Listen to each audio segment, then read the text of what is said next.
Gravar. Foi. Vamos compartilhar meu slide super elaborado, né? Recursos minerais do Brasil, geografia física. Então, conteúdo chatinho aí, né, para alguns, né? Que tem que ficar lembrando das coisas, tem que ficar gravando. Depois eu vou botar na internet aí. Vou botar lá no Facebook, no Instagram, o Clédio Low. Vamos lá, galera. Então vamos falar sobre os recursos minerais do Brasil, né? Conteúdo de geografia física. E aí, primeiro ponto aí, o que é minério, né? A gente ouve falar aí, né, da palavra minério, mas a gente tem que entender o que seria o conceito de minério. Qualquer mineral pode ser considerado minério? Não necessariamente, né? Ele tem que seguir é, um determinado um determinado ponto aqui que seria a exploração econômica, tá? Então todo recurso mineral, né, que pode ser explorado economicamente, que no caso ele é explorado economicamente, ou que ele tenha potencial para ser explorado economicamente, ele vai ser considerado um minério, beleza? Então qualquer recurso mineral. E aí vai entrar aqui os mais óbvios, que a gente já conhece, né? Ouro, cobre, ferro, petróleo, carvão mineral, estanho, bauxita. E aí eu botei água aqui, né, em vermelho. Por quê? Ninguém vai considerar, ninguém pensa que água é um mineral, mas a água, na verdade, é um recurso mineral, beleza? E é explorado economicamente, beleza? Tem alguns lugares que não exploram, mas tem muitos lugares que exploram a água economicamente.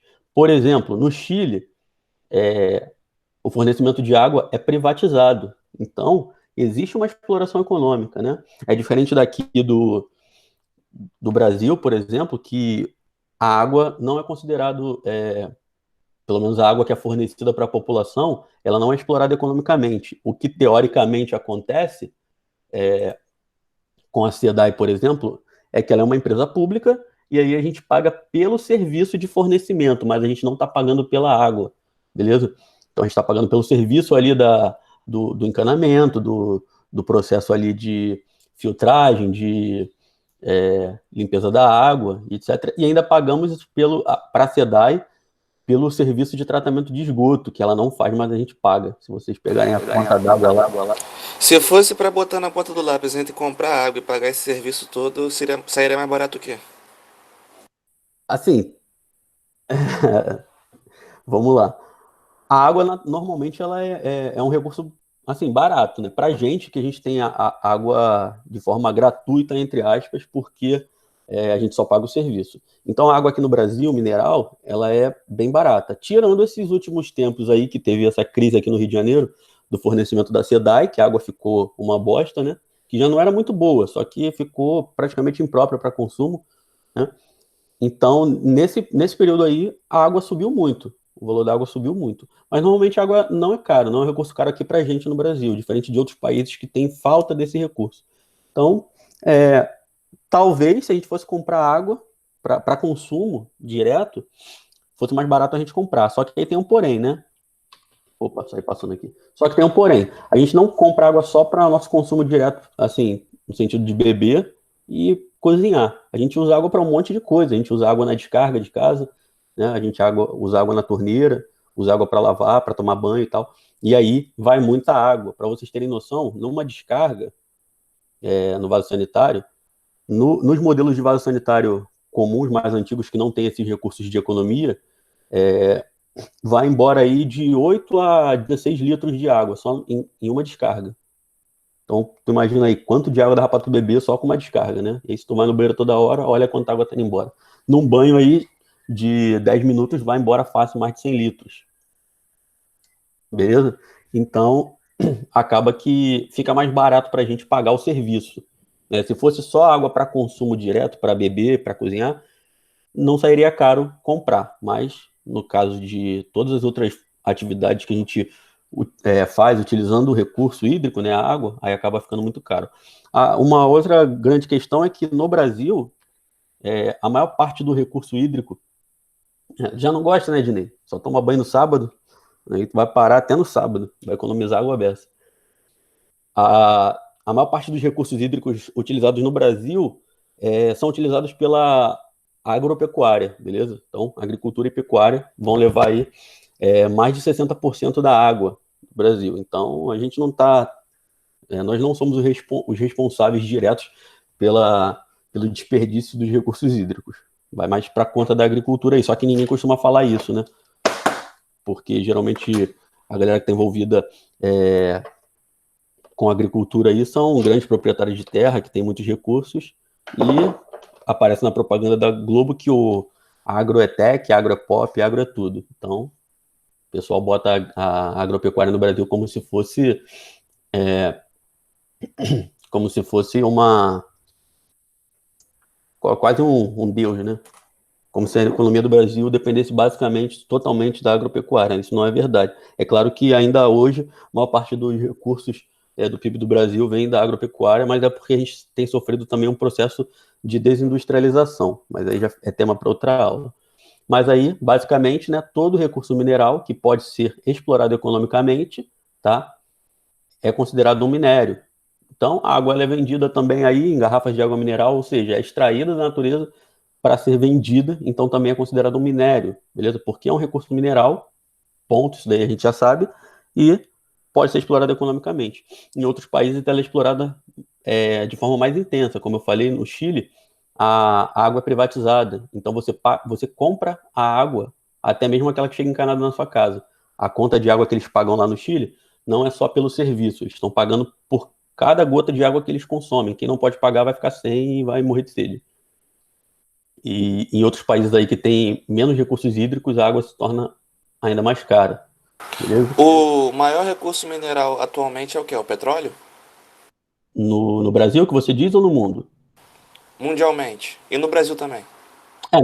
No Brasil, o recurso mineral, o minério mais explorado é o ferro, no Brasil. Mas aí, quando a gente fala, se você falar que o petróleo, a gente não está levando em consideração a água, né? Porque nem toda água é vendida no Brasil. E nem toda água é vendida no mundo, né? Então, tem muita água aí no mundo que é usada da mesma forma que no Brasil. A gente paga o serviço, mas a água é gratuita. Mas se a gente for levar em consideração da exploração econômica, o recurso mineral que tem maior exploração econômica no mundo, eu creio que seja o petróleo, até porque ele representa 40% da energia mundial. Então, se você for pensar em energia de forma geral, tá? Eu tô falando de energia de forma geral, comparando energia elétrica com combustíveis, com qualquer tipo de energia, 40% de toda a energia vem do petróleo, mais 40% do carvão mineral. Só que o petróleo, como ele é mais caro e mais eficiente, né? Então ele vai acabar sendo mais importante economicamente. Então, assim, recurso mineral mais explorado economicamente no mundo seria o petróleo. Aí, se a gente for pensar a nível de Brasil, o que a gente mais explora aqui seria o ferro, beleza? É claro que a água aí, se a gente fosse pensar de forma geral, qual o recurso mais explorado de forma geral é a água, porque a gente depende da água para sobreviver e para várias atividades. Mas aí eu falei de questão econômica. Nem toda a água do mundo ela é vendida, né? Aqui no Brasil, a água que a gente recebe na nossa torneira, a gente não está pagando pela água, a gente só paga pelo serviço. E já tá caro, né? Agora imagine se a gente pagasse pela água mesmo. Aqui em casa a conta de água vem, tipo, R$ 220, R$ 230 por mês. Eu acho absurdamente caro. Até porque eu acho que eu não uso tanta água assim. Mas, né, super caro. O negócio é fazer um gato de água. Então, ó, todo recurso mineral que pode ser explorado economicamente vai ser um minério, beleza? E muitos desses minérios aqui serão negociados como commodities, ou seja, vão ser negociados na bolsa de valores. Tranquilo? Não existem só commodities minerais, existem também os commodities agrícolas, por exemplo, commodities financeiros, que são moedas, né? Negociar dólar, etc. E alguns commodities minerais estão aqui. Eu tenho uma dúvida. Oi.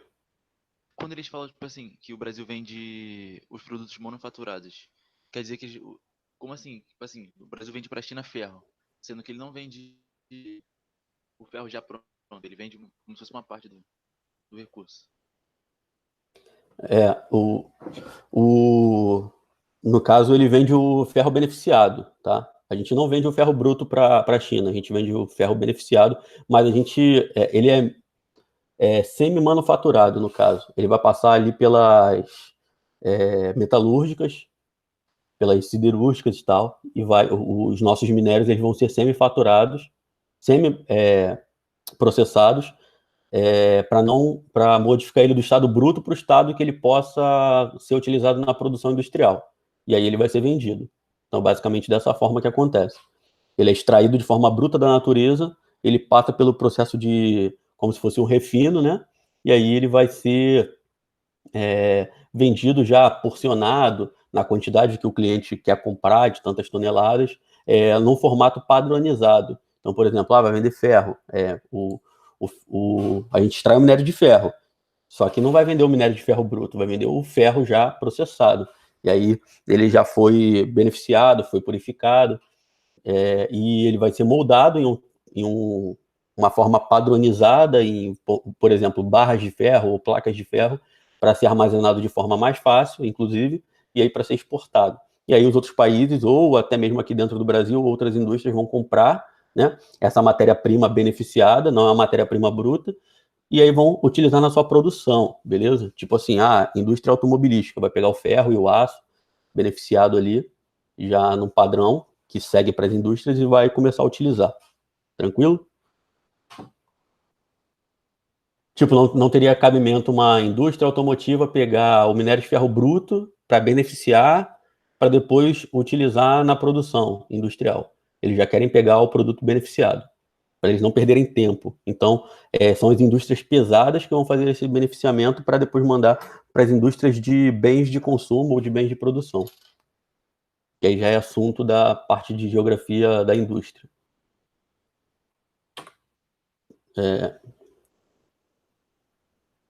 Aí o Fidelis comentou aqui de commodity ambiental também, que seria, no caso, o crédito de carbono. Correto, tá? Porque, segundo as convenções ambientais, né, os países têm uma quantidade limite de carbono que pode produzir, né, que pode emitir, no caso. E todos os países que assinaram os acordos, Protocolo de Quioto, Eco 92, Rio+10, Rio+20, eles se comprometem a ir diminuindo gradualmente a emissão de carbono. Com a diminuição da emissão de carbono, alguns países que não alcançam ali o objetivo, eles sofrem sanções, recebem multas e tal. Então, alguns países que conseguem desenvolver tecnologias para minimizar essa emissão de carbono, eles acabam ganhando crédito, porque eles emitiram menos do que eles poderiam emitir. E aí eles acabam negociando esses créditos com países que acabaram extrapolando a conta. E aí acabaram emitindo mais do que poderiam, do que era o seu limite. E eles têm que comprar crédito de carbono dos países que têm disponível.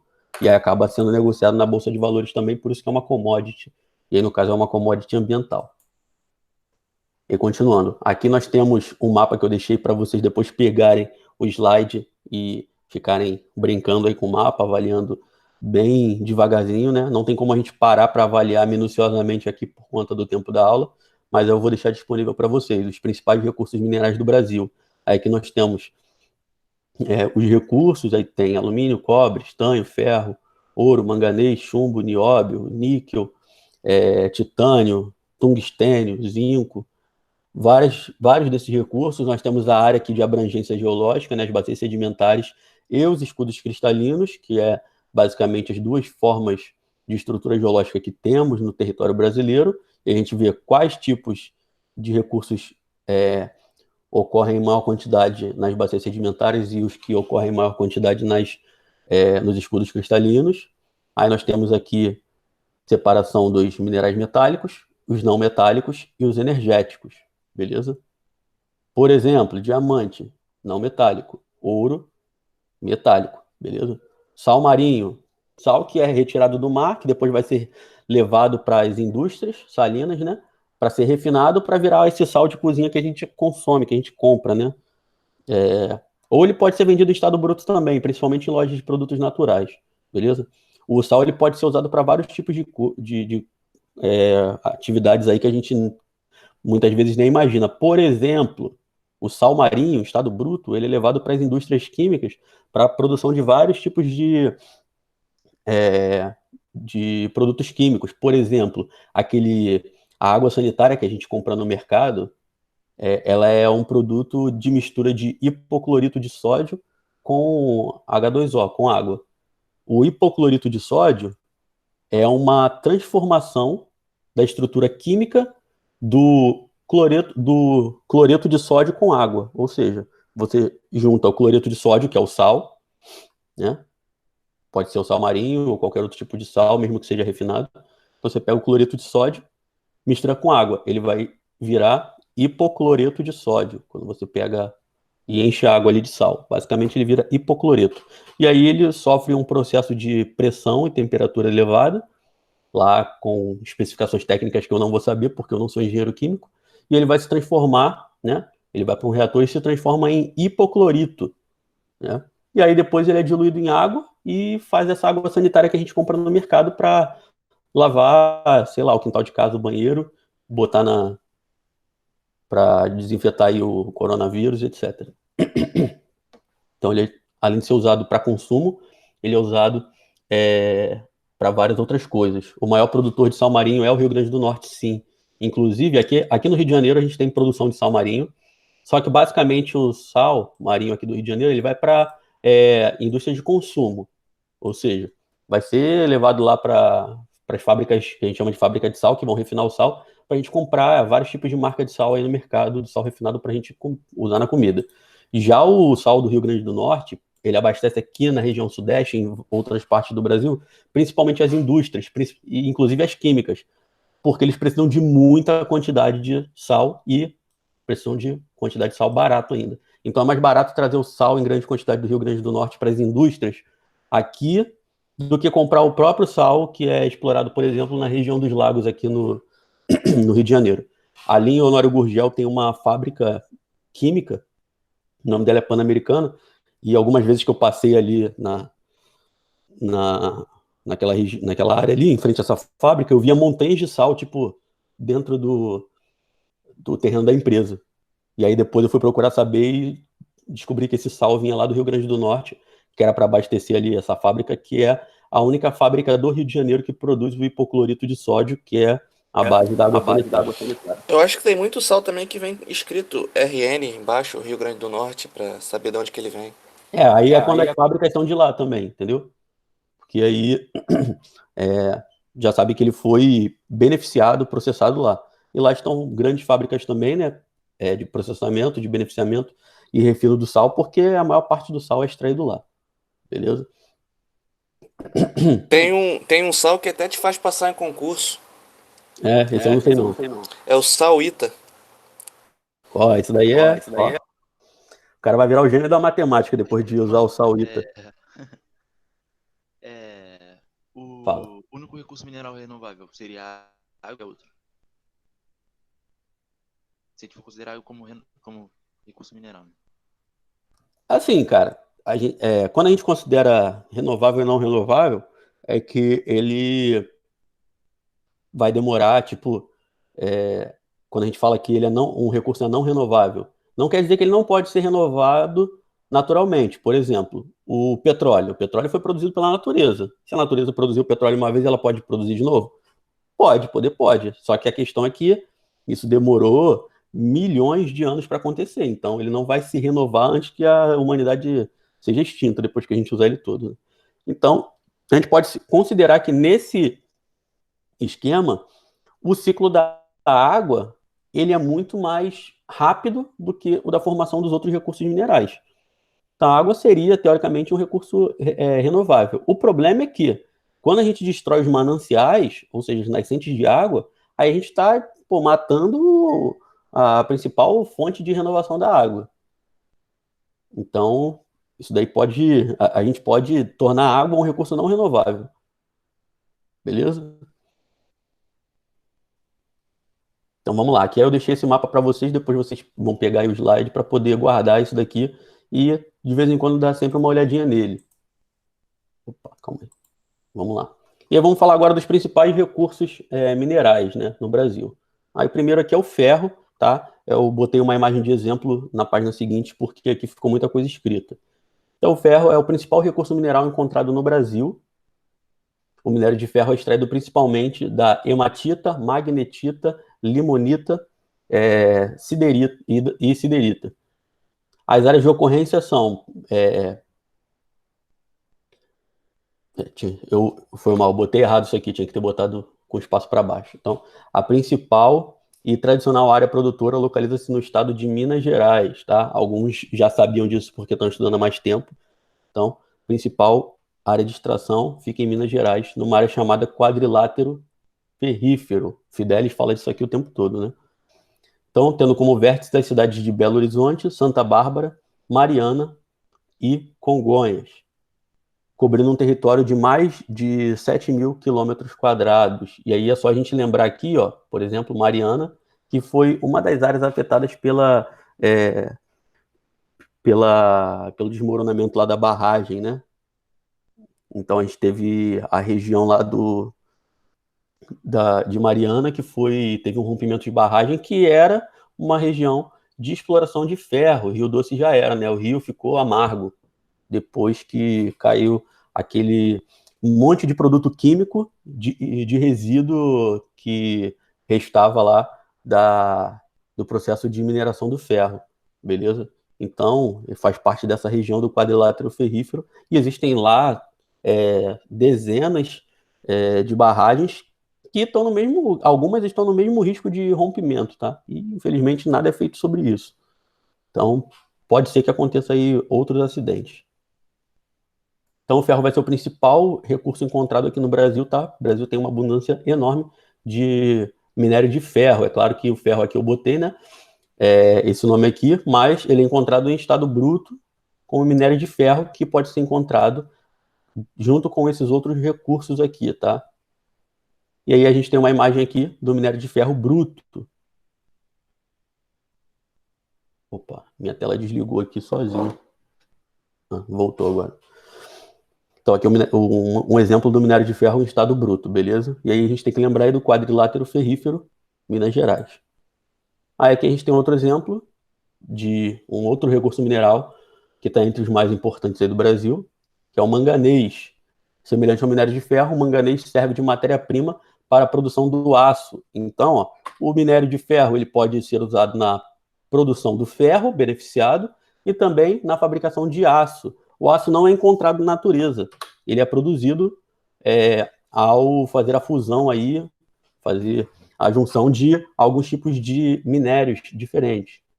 Então, o manganês, junto com o ferro, serve de matéria-prima na produção do aço, tá? E existem vários tipos de aço. Eu acho que eu já tinha comentado com vocês em alguma aula presencial que existe o aço carbono, que tem uma quantidade muito maior de partículas de moléculas de carbono, né? Que ele é muito mais duro, porém ele sofre mais oxidação. Tem o aço inoxidável, né? Que ele é menos resistente do que o aço carbono, porém ele não enferruja e por aí vai. Então, ó, é responsável em dar liga aos componentes do aço. Então, o manganês serve nessa composição para dar liga e o ferro serve para dar dureza, beleza? A maior parte do manganês extraído destina-se para essa finalidade que seria a produção de aço, tá? No Brasil, ele é encontrado principalmente na porção norte do território, sobretudo no estado do Amapá, mas também é encontrado no quadrilátero ferrífero em Minas Gerais e na Serra dos Carajás, no Pará. Depois a gente vai falar dessas regiões aqui, tá? Da Serra dos Carajás, do quadrilátero ferrífero, etc. Então aqui temos um exemplo do manganês extraído em estado bruto, beleza? Depois daqui ele vai ser derretido para ser purificado, beneficiado, etc.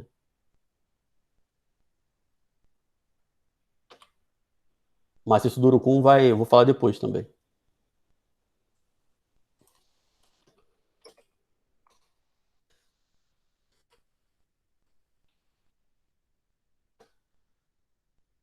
Bauxita.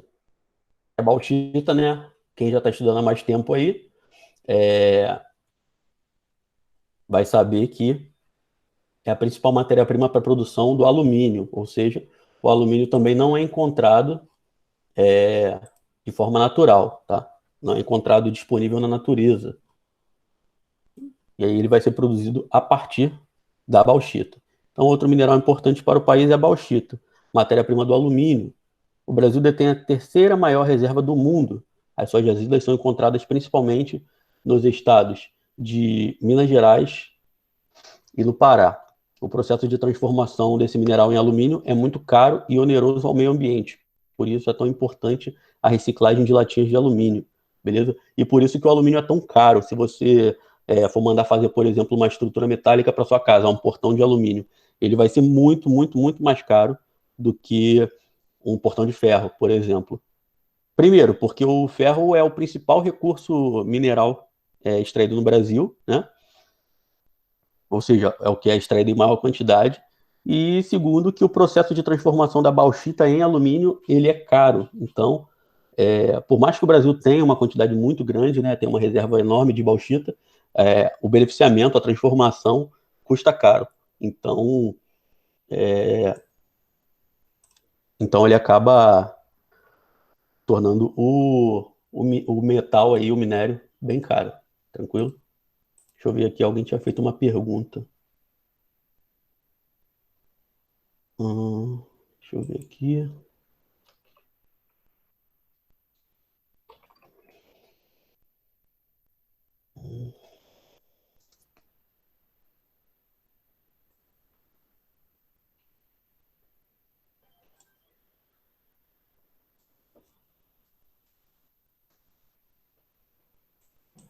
Cheio de tela aberta. É bizu Brasil investir em bauxita. O Brasil já investe em bauxita, tá? Maciço do Urucum, vou falar dele. Tucuruí abastece o projeto Carajás, sim. Fidel, tá, beleza. Acho que já respondi todas. Então, o Brasil investe sim em bauxita. O Brasil, como o conteúdo fala aqui, ó, detém a terceira maior reserva do mundo, extrai bastante bauxita e a gente produz aqui bastante alumínio, tá? Inclusive a gente exporta também. Próximo aqui é o estanho. Se alguém aí manja de eletrônica, vai saber da importância do estanho. Estanho é aquele metal que ele é muito maleável, ele é bem mole, né? Dá pra gente quebrar ele com a mão, picar ele assim, cortando com a unha e tal, com a tesoura, qualquer coisa. Eu acho que eu tenho o estanho aqui para mostrar para vocês. Calma aí, vou pegar aqui na gaveta.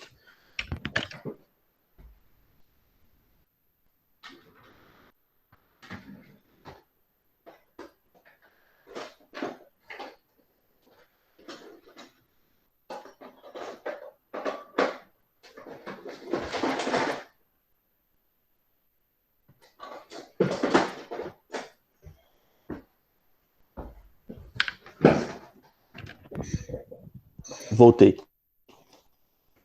Eu tenho um negócio aqui cheio de ferro de solda. Eu acho que eu tenho umas paradinhas de estanho. Deixa só eu pegar aqui.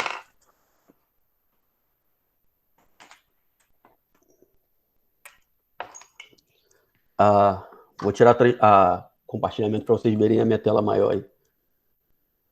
Então, olha só. Aqui é um tubinho. Não sei se dá para ver direito. É um tubinho de estanho. O estanho está todo enrolado aqui dentro, tá? Tá todo enrolado. Aí eu puxo ele por aqui, ó, por um buraquinho que tem em cima da tampa. E aí eu puxo ele. Vou puxando. Dá para puxar ele. E olha só. Eu consigo quebrar o estanho, tipo... Ó, quebrei. É um metal mole, ó. Dá para dobrar. Dá para morder, amassar ele, cortar um pedaço com dente. E ele derrete com temperaturas que não são tão elevadas, tá? Se você pegar e botar ele no fogo assim, dá um tempinho, ele começa a derreter. Por isso que a gente consegue derreter ele com ferro de solda ligado na tomada comum de casa. Então, o estanho, ele é muito usado para soldar componentes eletrônicos. Então, aí dentro sei lá, do rádio que tem na casa de vocês, da televisão, deve ter componente soldado com estanho. Eu utilizo isso aqui para soldar normalmente, cabo de instrumento musical. Tipo, o fio lá no plug do cabo, quando arrebenta e tal, eu vou e soldo. Então, para soldar a parte elétrica dos instrumentos, é por isso que eu tenho isso aqui. Então, o estanho ele é muito importante para a produção de eletrônicos. E ele é extraído da cassiterita, beleza? Então, quando falarem de estanho, vocês lembrem de cassiterita. Quando falarem da produção de estanho, das regiões e tal, é a mesma coisa que da cassiterita, beleza? Tem sido extraído da cassiterita tem tido sua aplicação ampliada na formação de ligas, os estados com a quase totalidade da representatividade brasileira. As maiores ocorrências estão nos aluviões das regiões circundantes às bacias do Rio Amazonas, além do Rio Amazonas, Rio Madeira, Mamoré também, beleza? Ah, foi mal, esqueci da tela. Então aí o que eu acabei de falar para vocês, está aqui, vai aparecer na tela, está no slide aqui. E a gente tem aqui um exemplo aqui da cassiterita, tá? Então vai ser aqui um recurso mineral que vai envolver aí cristais não metálicos com metais, beleza? E aí se vocês quiserem ver aqui, ó, eu consigo botar imagem de estanho para vocês aí, se não deu para ver direito na imagem. E aí o estanho vai estar dessa forma aqui, ou enrolado assim, ó, igual eu mostrei para vocês. O meu era um tubinho desse aqui, acho que era até a mesma marca, não, era marca diferente. Beleza? Então, continuando. Cobre, todo mundo conhece, né? Utilizado bastante para fazer cabos elétricos de energia e etc. Então, cobre é um minério estratégico para o setor elétrico, em função da condutibilidade e maleabilidade do metal. Então, o cobre também é um metal que ele é maleável, é fácil de se trabalhar, o ponto de fusão dele é baixo, ele não precisa de temperaturas tão elevadas para conseguir ser moldado, tá? É extraído principalmente da calcopirita. As maiores reservas... Coronavírus. As maiores reservas de cobre estão na província de Carajás, no Pará, com quase 80% das jazidas. Aqui a gente tem a imagem do cobre no estado bruto, né? Pode ver que ele tem uma cor bem parecida com o seu produto final. Eu acho o cobre um metal bonito pra caramba, por causa da cor dele. A exploração é realizada tradicionalmente em Caraíbas, na Bahia, e em Caçapava do Sul. Tem uma rua aqui perto da minha casa que o nome é Caçapava do Sul. E Camaquã, tá, no Rio Grande do Sul. Porém, a produção é insuficiente para atender as necessidades nacionais. Então, infelizmente, a gente tem que importar cobre muitas vezes, tá? E ele é um metal caro por conta da sua importância estratégica para o setor elétrico, beleza? Então, acaba que a gente tem que... apesar da gente ter uma grande produção, a demanda é muito grande. Então, a gente tem que comprar bastante quantidade de cobre, infelizmente, né? A gente tem excesso de uns, mas acaba precisando de muito mais de outros recursos. E aí vem o queridinho petróleo, né? Que é um dos mais importantes. A principal área produtora é a Bacia de Campos, fica aqui no Sudeste, tá?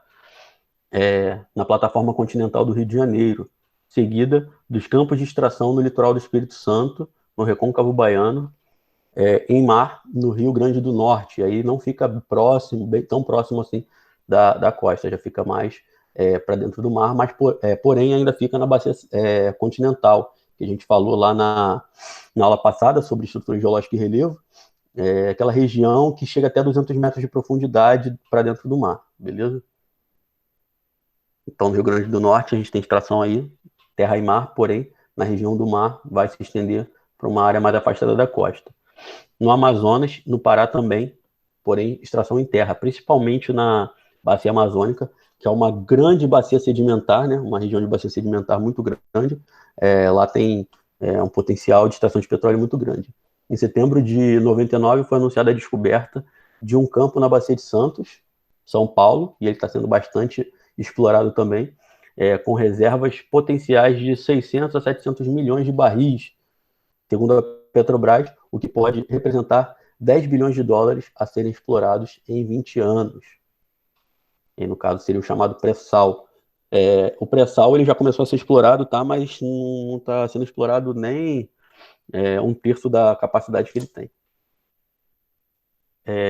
O pré-sal ele fica numa camada bem profunda, né? Abaixo da camada de sal, por isso que o nome é pré-sal, Ele fica do fundo para a superfície antes da camada de sal. E essa camada de sal é muito difícil de ser perfurada, porque o sal é corrosivo. Então, qualquer broca que se utilize para perfurar, né, os poços, passando pela camada de sal, elas são rapidamente destruídas, né, quando estiverem perfurando. E aí as brocas têm que ter a ponta de diamante, é uma tecnologia bem cara, né, que acaba tornando difícil a sua exploração. Até quando eu soube, né, se bem que essa informação que eu vou passar está meio desatualizada, mas a última vez que eu estudei sobre isso, Petrobras era a única empresa do mundo que tinha essa tecnologia, beleza? Royalty seria um valor, deixa eu ver se tem pergunta antes aqui. A tela Luiz, Chile e tal.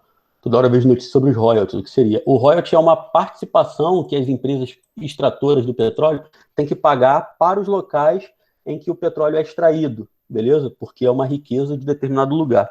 Por exemplo, o petróleo aqui no Brasil ele não pode ser considerado uma riqueza privada. Ele é riqueza da nação, da União, né? Então, se achar um poço de petróleo lá no teu quintal, você não vai ganhar, por exemplo, dinheiro, você não vai ficar milionário igual nos filmes lá dos Estados Unidos, da família Buscapé, por exemplo. Lá, se você achar um petróleo no teu quintal, o petróleo é teu, tá rico, milionário. Aqui no Brasil é o seguinte, se acharem aí um poço de petróleo embaixo do teu quintal, o que vão fazer? Vão querer comprar teu quintal, se você não quiser vender, eles vão querer explorar de qualquer forma e vão ter que te pagar royalties, né? Que seria um percentual bem pequeno da produção do que é extraído. Porém, esse percentual pequeno, né, é multiplicado pela quantidade do produto que é extraído e acaba gerando um valor bem alto. E aí vai ganhar dinheiro também, só não vai ficar milionário. Então, o que acontece? O petróleo extraído na bacia de Campos, aqui no Rio de Janeiro, o que acontece? O Estado ele tem que receber royalties, porque o petróleo está sendo explorado em terras aqui do Estado do Rio de Janeiro. Além do Estado, né, os municípios ali que têm pontos de extração vão receber royalties também. Então, além do Estado receber royalties pela produção, os próprios municípios ali que têm pontos de extração vão receber royalties. Então, esse dinheiro aí que as empresas de extração, no caso a Petrobras é a principal, vão ter que pagar para os locais que estão sendo extraídos. Então, se está extraindo lá no teu quintal, você vai receber royalties. Se está extraindo numa área pública, que é o que acontece na maioria das vezes, o município e o Estado vão receber os royalties, beleza? Então, basicamente, seria isso. O que a administração pública de determinada cidade ou estado vai receber por conceder ali, por ceder o espaço, a área do território para ter exploração do petróleo. Tranquilo? Então, esses são os royalties. Vira e mexe aparece briga aí porque os outros estados que não têm extração de petróleo queriam dividir os royalties, o dinheiro que os estados produtores recebem. E aí rolou uma briga, né? Porque eles alegavam que o petróleo é um recurso nacional, então todos os estados têm que ser beneficiados, mas aí os estados que têm a extração alegaram que não, os royalties têm que ser só deles, porque eles que têm que arcar com os problemas ambientais que são gerados pela extração do petróleo. Beleza? Então rola essa briga aí. Atualmente aí a briga não está sendo muito feia não, porque o petróleo está desvalorizado pra caramba. Teve aí, acho que umas 3 semanas atrás, ou um mês atrás, o petróleo, já estava no meio da crise aí, né, do coronavírus, o petróleo fechou com preço negativo, ele estava valendo menos $50 o barril. E aí, ou seja, isso significa que os países que tinham muito petróleo, as empresas que tinham muitos barris de petróleo, estavam pagando para se livrar do petróleo. Ou seja, ele estava com um valor negativo. As pessoas que tinham petróleo estavam perdendo dinheiro por ter o petróleo. Então, por que isso? Porque você tem que gasta muito dinheiro para armazenar o petróleo. Como o petróleo estava desvalorizando porque a demanda diminuiu, não tinha lá necessidade de compra de petróleo quase em nenhum lugar do mundo, porque a produção industrial praticamente parou no mundo todo, né? Deve ter parado aí, sei lá, 70% ou mais da produção industrial no mundo. Caiu a demanda pelo petróleo, e aí chegou um momento que muitas pessoas que tinham, muitas empresas ou países que tinham reserva de petróleo começaram a querer se desfazer dessa reserva porque o custo de manter ela é muito elevado. E como o petróleo não estava valendo nada, né, eles estavam perdendo dinheiro. E aí, Estados Unidos, né, tem dinheiro para isso, foi lá e comprou uma cacetada de barril de petróleo, comprou lá uma quantidade muito grande, tipo, com bilhões de dólares, falou que ia botar na reserva nacional deles, porque era para não gerar uma crise maior ainda, né? Eles ajudaram, né, não gerar uma crise maior ainda no sistema financeiro mundial, na Bolsa de Valores, mas também eles fizeram isso já pensando que daqui a pouco a crise vai acabar, a produção industrial vai voltar a todo vapor, né? Vai querer voltar para recuperar o tempo perdido, e a demanda por petróleo vai subir e eles vão estar cheios de petróleo para vender. Então eles compraram muito barato agora, estão gastando um dinheirinho para armazenar todo esse petróleo, mas depois eles vão ganhar dinheiro para caramba. Então eles são inteligentes, né? Então aqui tem uma foto do petróleo em estado bruto, né? Extraído aqui, ó, grosso pra caramba aqui, não serve para nada nesse estado, ele vai ter que ser beneficiado para se transformar em vários tipos de combustíveis, gasolina, querosene, óleo diesel, etc.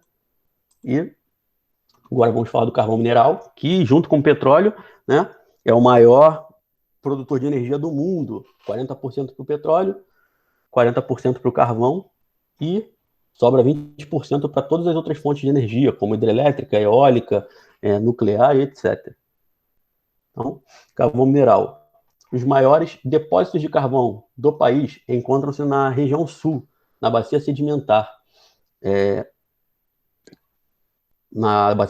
do Paraná, beleza? O estado de Santa Catarina, que tem um carvão de melhor qualidade, é o maior produtor nacional, 61%.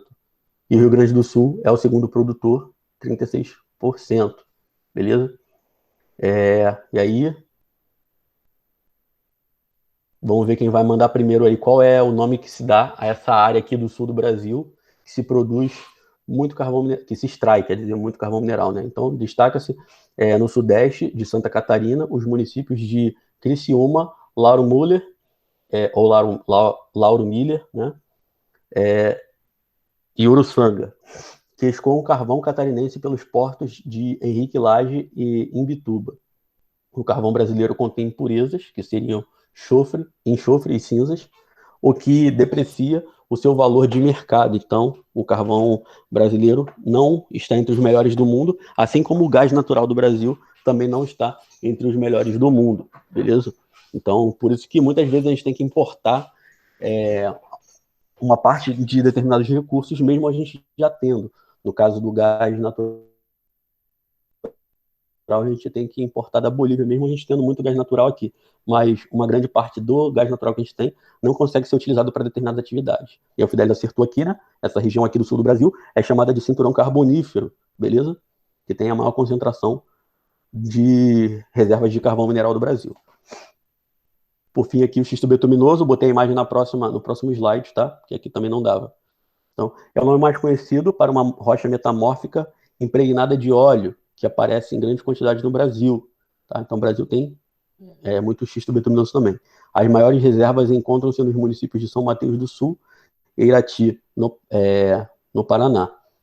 Para ver o aproveitamento econômico do material, que impregna, sei lá, a rocha, é preciso usar solventes comuns. Então, existe o xisto betuminoso normal, que você tem que utilizar solventes para extrair, para tirar o óleo da rocha, tá? E o xisto pirobetuminoso, o nome piro aqui é porque utiliza fogo, temperatura alta, tá? Que tem a mesma origem, porém o composto orgânico um composto orgânico complexo, solicitando o processo de aquecimento a altas temperaturas para desprender o óleo e o gás. Então aí você separa o gás, né? O gás evapora e o óleo se desprende. Isso torna o processamento do xisto dispendioso, ou seja, dá trabalho, né? Mas a necessidade de se buscar as novas alternativas energéticas, muitas vezes justificam os investimentos. Então, assim, o petróleo ele é bem mais caro, né? Então, o xisto betuminoso ele acaba sendo uma boa alternativa também na produção de energia, e ele é utilizado para muitas outras coisas que você poderia usar o petróleo, só que como o petróleo é mais caro, você acaba dando prioridade aí para o xisto, para ter, por mais que dê mais trabalho para se extrair o xisto, né, retirado das rochas, fica mais barato para determinadas atividades, beleza? E aí a gente tem exemplo aí, ó, são rochas, né, que são impregnadas de óleo, então tem que fazer a separação da rocha e do óleo, beleza? Muitas vezes tem que usar produtos químicos ou calor. Já o petróleo é diferente, né? O petróleo ele vem do subsolo também impregnado com algumas rochas, porém com a pressão na hora da extração se consegue separar o óleo das formações rochosas. Então não precisa ter tanto trabalho assim de usar produtos químicos ou temperaturas elevadíssimas. É só usar pressão que já separa o petróleo, o óleo ali no caso das rochas. E aí temos aqui as principais áreas extratoras aí desses determinados tipos de minerais aqui. Deixar esse mapa para vocês também. E aí a gente tem aqui o maciço do Urucum, que perguntaram aí, né? Serra do Navio, Serra dos Carajás, quadrilátero ferrífero, beleza? E aqui os principais recursos extraídos nessa região. Então, ferro, manganês, titânio, níquel e nióbio, beleza? Não vou falar do nióbio aqui, mas é um produto usado em supercondutores, tá? É um mineral metálico usado em supercondutores, que o Brasil tem 92% das suas reservas, beleza? Mas a galera fica falando aí que o nióbio ia ser a salvação do Brasil e tal. Não, isso daí não é bem uma verdade. O nióbio ele tem um potencial incrível para produzir chips de computador, para ser usado na indústria aeroespacial e etc. E o Brasil tem 92% da produção do nióbio, né? Depois dele vem o Canadá, com uma produção bem menor. Porém, ele não seria a salvação do Brasil, por quê? Porque o nióbio ele é pouco utilizado. Ele é tão eficiente que, para você beneficiar o aço, por exemplo, com o nióbio, para ele se tornar super resistente e um condutor muito melhor, você precisa aí de uma proporção de 0,01%. Então, sei lá, você tem 1.000 quilos de... Se eu não me engano, é 0,001%. Você tem 1.000 quilos de aço, você precisa de 1 quilo de nióbio para cada uma tonelada de aço, você precisa de 1 quilo de nióbio para melhorar as propriedades dele. Então, se o Brasil começasse a extrair todo o nióbio que tem, começasse a produzir para caramba, ia ficar encalhado e seria pior, porque ia diminuir o valor comercial do recurso, né? Porque ia ter muita oferta para pouca procura. O certo é a gente produzir pouco para manter o preço lá em cima. A gente gasta pouco dinheiro para produzir pouca quantidade e o preço se mantém alto, né? E aí, conforme o mundo vai precisando, a gente vai extraindo. Se a gente extrair tudo que tem, daqui a pouco acaba, o preço fica baixo e deu ruim. E aí, vamos falar agora das principais, né, áreas extratoras. Eu separei 3 aqui. Primeiro é o quadrilátero ferrífero, situado em Minas Gerais. É a província mais antiga em relação à exploração mineral do país. Está ligada lá ao ciclo da mineração, tá? Na formação e expansão do território brasileiro. Lá o ferro é o carro-chefe, por isso que o nome é quadrilátero ferrífero, tá? É o carro-chefe da produção mineral. Esse processo de exploração iniciou no período colonial com a descoberta do ouro. Então, como eu falei, é relacionado aos ciclos econômicos. Mas quando o ouro já tinha sido quase totalmente extraído, vieram outras fontes minerais interessantes, como o ferro, a bauxita, o manganês, a prata e o cobre. Tá? Dentre as principais empresas que atuam na região, destaco a Companhia Siderúrgica Nacional, CSN, a Companhia Vale do Rio Doce, que hoje em dia não se chama mais de Vale do Rio Doce, mas é bom para a gente saber. Então, hoje ela se chama Vale SA, tá? Foi privatizada. E também o Rio Doce já era, né? Ficou salgado agora. Que agora está totalmente privatizada, como eu falei. Então, agora é Vale SA, Sociedade Anônima. As ações dela são vendidas na Bolsa de Valores, inclusive. Quem quiser comprar, deve estar uns R$70 aí, cada ação. Serra dos Carajás, situada no Pará, é uma área de exploração mais recente. A região foi descoberta na década de 60, a extração começou na década seguinte. Os minérios encontrados foram minérios de ferro, ouro, cobre, zinco, manganês, prata, bauxita, níquel, cromo, estanho e tungstênio. Tungstênio é um outro metal de resistência muito elevada, tá? E tem gente começando a fazer agora, usando para fazer bijuterias, semijoias aí de tungstênio, principalmente na China. E aí em quantidade ainda desconhecidas. Isso faz da região uma das mais ricas do mundo, geologicamente falando. Então, Serra dos Carajás, região relativamente recente na exploração mineral e que é uma das regiões mais ricas do ponto de vista geológico e do ponto de vista de recursos minerais. E, por fim aqui, o maciço do Urucum, no estado do Mato Grosso do Sul, é a província de exploração mais nova. Além disso, pela sua posição geográfica, o transporte fica bastante caro. o ferro e o manganês são os minérios mais explorados da região, na maior parte explorados pela Vale. Então, essa região aqui, dessas três, ela é menos importante porque ela tem uma produtividade menor e o transporte acaba ficando muito caro. Porém, por que a Vale, então, investe também nessa região? Porque tem um potencial de exploração ainda a ser descoberto. Então, se daqui a um tempo se descobre uma riqueza mineral maior nessa região, já vai ter toda uma infraestrutura montada para conseguir aumentar a exploração desse recurso mineral, beleza? E por fim aqui, tem uma conclusão acerca de toda essa riqueza dos recursos minerais do Brasil. Então, apesar do Brasil possuir tantos recursos e riquezas minerais, o processo de transformação e produção desses recursos fica nas mãos de grandes empresas multinacionais e estrangeiras. Tá? Consequentemente, grande parte dos lucros não permanece no país, não beneficiando assim a população e a economia local do Brasil. É claro que tem os royalties que são pagos, né? Mas a maior parte dos lucros acaba indo embora com essas empresas. Existem leis aqui no Brasil de produção industrial, de exploração, que exigem que uma parte dos lucros sejam reinvestidos no próprio território brasileiro. Mas aí tudo que passa dessa exigência aí da lei acaba sendo levado para fora. A melhor opção seria investimento na indústria extratora nacional e na indústria de beneficiamento nacional. Beleza? Aí a gente encerra aqui. Alguém tem alguma pergunta, gente? Alguém ficou com dúvida?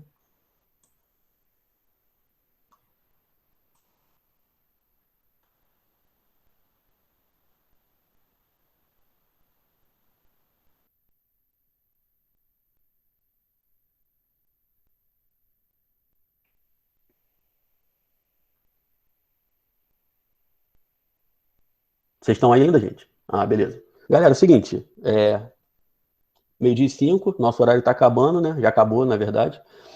Então, vou fazer o seguinte, como não deu tempo nessa e na aula anterior de botar exercícios, eu vou fazer a próxima aula só de exercícios, beleza? E a gente envolve essas duas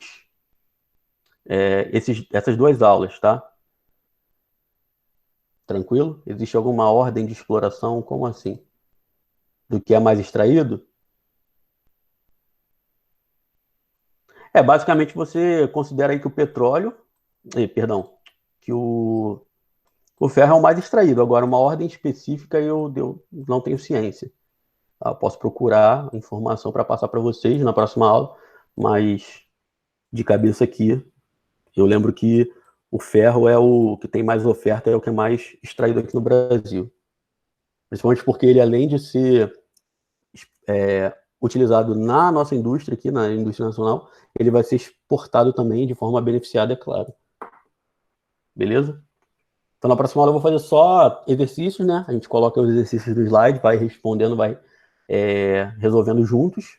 Boto aí, dou, sei lá, 1 minuto, 2 minutos para cada exercício. A gente vai fazendo. E aí eu trago mais informações, por exemplo, dessa última pergunta aí do Eric para a galera. Beleza, gente? Então, vou encerrar nossa gravação.